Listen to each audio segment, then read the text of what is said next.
अस्सलाम वालेकुम students. Lecture number हमारा स्टार्ट हो गया है, fourth lecture, discovery of neutron. इससे पहले हम लोग पढ़ चुके हैं, डिस्कवरीज कर चुके हैं हम लोग कैथोड की, केनाल रेस की, कैथोड की, केनाल रेस की, और इससे पहले एक इंट्रोडक्शन का भी हमने पढ़ा था। अच्छा, कुछ हम चले प्रीवियस डिस्कस करते हैं ज़रा। इंट्रोडक्शन में हमने किसके बारे में पढ़ा था? जे थॉमसन के बारे में, जॉन डाल्टन के बारे में पढ़ा था। जे थॉमसन की हमने प्लम पुडिंग थ्योरी पढ़ी थी इंट्रोडक्शन में। प्लम पुडिंग थ्योरी के बाद हमने कैथोड रेज के ऊपर आए थे। कैथोड रेज की डिस्कवरी को डिस्कस किया था सर विलियम क्रॉक्स के साइंटिस्ट के प्रेजेंस में। सर विलियम क्रॉक्स के साथ हमने कैथोड रेज डिस्कवर की थी। उसके बाद हम लोगों ने उसकी प्रॉपर्टीज़ पढ़ी थी। प्रॉपर्टीज़ के बाद आगे थे केनाल रेज पर। केनाल रेज में हम लोगों ने उसकी डिस्कवरी पढ़ी केनाल रेज की, और फिर उसकी प्रॉपर्टीज़ पढ़ी थी। जब इन दो चीज़ें कैथोड यानी कि नेगेटिवली चार्ज पार्टिकल्स जिसको जे थॉमसन ने कहा था, और प्रोटॉन्स जिनको हम पॉजिटिवली चार्ज पार्टिकल्स कहते हैं, इन दोनों की जब डिस्कवरी हो गई तो इसके बाद साइंटिस्ट समझने लगे कि अब एटम कंप्लीट डिस्कवर कर लिया हमने। क्या हुआ कि जब हमने एक एटम का मैस फाइंड आउट करते हैं कि एटम का मैस फाइंड आउट किया, तो हमारे मुताबिक, साइंटिस्ट के मुताबिक, इलेक्ट्रॉन के मैस और प्रोटॉन दोनों के मैस के इक्वल होना चाहिए। इलेक्ट्रॉन प्लस प्रोटॉन, इन दोनों के मैस के इक्वल होना चाहिए था हमारे पास किसी एटम का मैस। जब हमने ये देखा, मैस फाइंड आउट किया, तो एटम का मैस इन दोनों के मैसेस से ज़्यादा आ रहा था, जिसकी वजह से फिर साइंटिस्ट की एक कॉन्फ्रेंस बैठी भी कुछ तो गड़बड़ है, जिसके लिए फिर एक साइंटिस्ट हमारे पास हैं, उन्होंने वर्किंग स्टार्ट की। वर्किंग तो नहीं खैर यहाँ पे स्टार्ट हुई, मुख्तलिफ साइंटिस्ट ने अपना अपना काम करना शुरू कर दिया कि एटम का वेट हमारे मुताबिक ज़्यादा आ रहा है, जबकि प्रोटॉन और इलेक्ट्रॉन के बराबर होना चाहिए, उनके सम के बराबर होना चाहिए।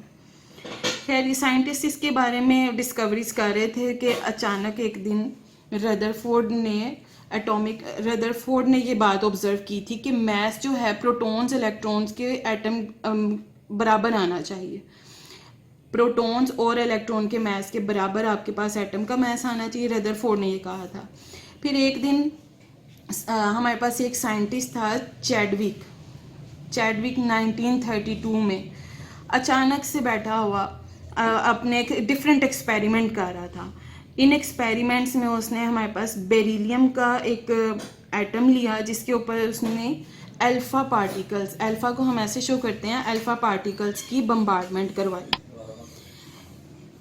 किसने? चैडविक ने बेरिलियम टारगेट पर, हीलियम भी हम इसको कहते हैं, वैसे तो अल्फा पार्टिकल्स भी कहा जाता है इन्हें।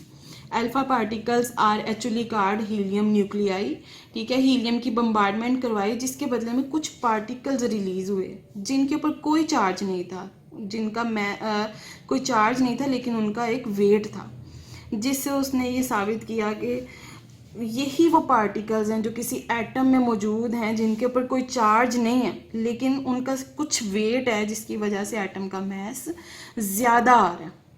ये बात सारी इवेंचुअली प्रोड्यूस हुई, किसने की थी? चैडविक साइंटिस्ट ने की थी।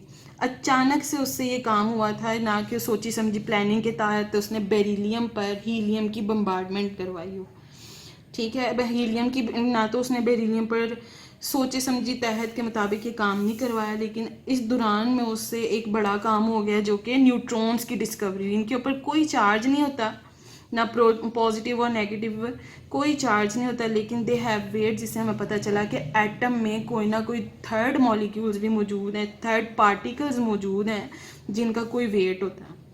इस तरह से हमारे पास न्यूट्रॉन की डिस्कवरी हुई। रदरफोर्ड ने पहले बताया हमें कि प्रोटॉन और इलेक्ट्रॉन के अलावा कोई और भी बीच में मौजूद हैं, जिसकी बुनियाद पर चैडविक का एक हमारे पास एक्सपेरिमेंट सामने आया, जिसमें उसने बेरिलियम पर हीलियम यानी अल्फा पार्टिकल्स की बम्बार्डमेंट करवाई। उसके बदले में कार्बन एटम बना, और कुछ पार्टिकल्स रिलीज हुए जिनके ऊपर कोई चार्ज तो नहीं है था, लेकिन उसका कुछ वेट था, जो कि काफ़ी हद तक प्रोटॉन्स के इक्वल होता। तो इस वजह से पता चला कि थर्ड पार्टिकल्स ये मौजूद हैं। अच्छा, अभी तक हम लोग डिस्कवरीज कर चुके हैं कैथोड की, केनाल रेज यानी प्रोटॉन्स की, और इसके साथ थर्ड पार्टिकल भी हमारे पास आ गया न्यूट्रॉन। इन पार्टिकल्स को एटम में इलेक्ट्रॉन्स जो होते हैं, ये जो आपने ये पढ़े हैं नेगेटिवली चार्ज, ये न्यूक्लियस, ये हमारे पास न्यूक्लियस है, उसके गिर्द इलेक्ट्रॉन रिवॉल्व कर रहे होते हैं, और जबकि न्यूक्लियस में हमारे पास ये प्रोटॉन्स और न्यूट्रॉन्स पाए जाते हैं। ठीक है, या इनकी पोजीशंस ये हमारे पास आए हैं। ये पोजीशंस आगे रदरफोर्ड के फर्दर एक्सपेरिमेंट से हम डिस्कस करेंगे, और लेकिन यहाँ पर न्यूट्रॉन चूँकि पार्टिकल डिस्कवर हो चुके हैं तो उनकी हम लोगों ने प्रॉपर्टीज़ पढ़नी है। प्रॉपर्टीज़ हमारे पास न्यूट्रॉन्स की 3 प्रॉपर्टीज़ हैं जो कि शॉर्ट क्वेश्चंस के हवाले से बहुत ज़्यादा इंपॉर्टेंट है। हर साल, तकरीबन हर साल शॉर्ट क्वेश्चन में आता है right the properties of neutrons, और ये मेरा ख्याल है बहुत अच्छा बच्चों का फेवरेट शॉर्ट क्वेश्चन होता है, जिसमें वो सारी 3 की 3 प्रॉपर्टीज़ लिख लेते हैं।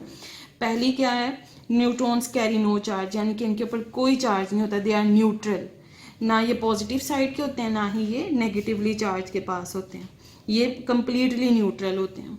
They are highly penetrating, penetrating का मतलब होता है कि किसी भी मोटाई में से गुजर जाना, किसी भी मोटाई के अंदर से गुजर जाना, इसे हम पेनिट्रेटिंग कहते हैं कि ये हाईली पेनिट्रेटिंग है। हम छोटे होते थे ना तो एक लेज़र लाइट होती थी, उसका एक एक्सपेरिमेंट करते थे, यहाँ से गुजरते थे, देखते थे वो यहाँ से नज़र आ रही है हमें ये लेज़र लाइट, यानी कि ये लाइट की पेनिट्रेशन है कि यहाँ से हम गुजारते हैं तो यहाँ पे नज़र आ रहा है, इसको पेनिट्रेटिंग कहते हैं। कि न्यूट्रॉन्स जो हैं they are highly penetrating particles हैं। ठीक है, ये आपको पता चल गया। आगे थर्ड आ जाता है कि इनका मैस जो है, न्यूट्रॉन्स का मैस काफ़ी हद तक प्रोटॉन्स के इक्वल होता है। Mass of these particles was nearly equal to the mass of protons. ठीक है, ये हमारे पास 3 प्रॉपर्टीज़ शॉर्ट क्वेश्चन के हवाले से बहुत ज़्यादा आती है। अगर बाज़ औक़ात बहुत छोटा लॉन्ग क्वेश्चन भी आ जाता है और उसमें आप लोगों को फिर डिस्कवरी ऑफ न्यूट्रॉन आएगा और साथ उसकी प्रॉपर्टीज़ भी लिखना होगी। डिस्कवरी ऑफ न्यूट्रॉन आएगा तो पहले आपने बताना है कि प्रोटॉन और इलेक्ट्रॉन के अलावा कोई और भी पार्टिकल्स मौजूद थे जो कि अपना वज़न तो रखते थे लेकिन कोई चार्ज नहीं था। फिर चैडविक के एक इवेंचुअली एक्सपेरिमेंट पर ये डिस्कवर हुई है हमारे पास, जिसमें बेरिलियम पर हीलियम की बम्बार्डमेंट से ये डिस्कवर हुए हैं पार्टिकल्स। फिर इसकी प्यारे से अंदाज में आप लोग इसकी 3 प्रॉपर्टीज़ लिखें, having no charge, high penetrating and mass of these particles are equal to protons. ये वाला टॉपिक शॉर्ट लॉन्ग दोनों के हवाले से काफ़ी इंपॉर्टेंट है, बल्कि हमने जितनी भी अभी तक डिस्कवरीज पढ़ी हैं या सेकंड चैप्टर का जितना भी पोर्शन पढ़ा है ये सारा शॉर्ट लॉन्ग के हवाले से इंपॉर्टेंट है। प्रॉपर्टीज़ एनी 2 शॉर्ट लिखने के लिए आ जाती हैं या पूरी की पूरी लॉन्ग क्वेश्चन में आ जाती हैं, कि इसको हमने यहाँ तक के पोर्शन को समझ लें कि लाजमी याद करना है। घर में आप लोग इनको इजीली आराम से बैठ के डेली का डेली एक एक की प्रॉपर्टीज़ याद करते जाएं ताकि आप लोग अपने बोर्ड के एग्ज़ाम्स के लिए प्रिपेयर रहें। इसके साथ ही आप मुझे इजाज़त दीजिए। अल्लाह हाफ़िज़।